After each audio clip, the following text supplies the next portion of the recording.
The day after Skilling resigned, Sharon Watkins sent a letter to Ken Lay.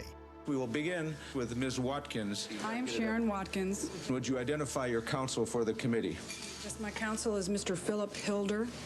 When you hear the story for the first time, it's unbelievable. What Sharon was telling me was more than accounting irregularities as such. I mean, it was a massive fraud of enormous proportions. In mid to late June of 2001, upon the resignation of Cliff Baxter, I went to work directly for Mr. Fastow. It has evolved to the corporate crime of the century. I was highly alarmed by the information I was receiving.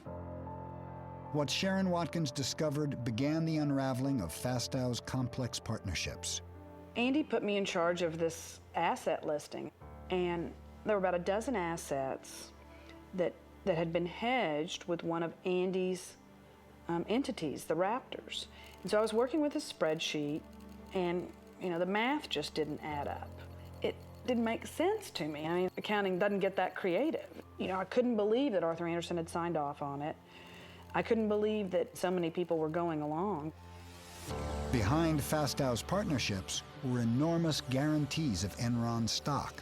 Fastow had gambled Enron's future on the hope that its stock would never fall. My first reaction was that I should warn Ken Lay. The day after Skilling left, I sent this one-page anonymous letter.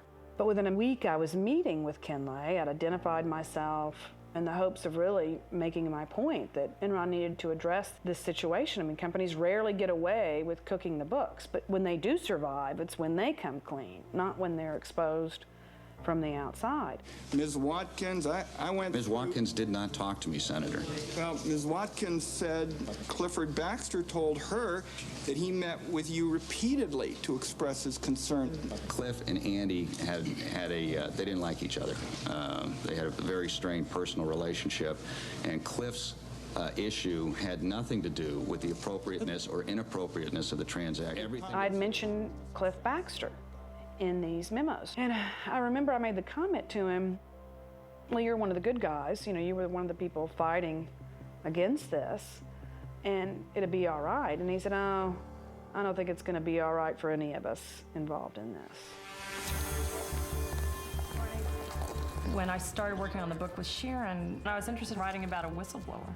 People don't really appreciate what she did and the bravery that it took in that company. Andy Fastow would not have put his hands in the Enron candy jar without an explicit or implicit approval to do so by Mr. Skilling. I can't for the life of me see what basis she would have for suggesting that I would know some of that. I mean, how would she know that? And I don't see that it's at all inconsistent that there would be some things I don't know if some people purposely kept me from knowing some things. I felt like I was one lone voice within Enron saying, look, we've committed horrible fraud. And of course, all hell broke loose. Within 6 short weeks, Enron was spinning out of control.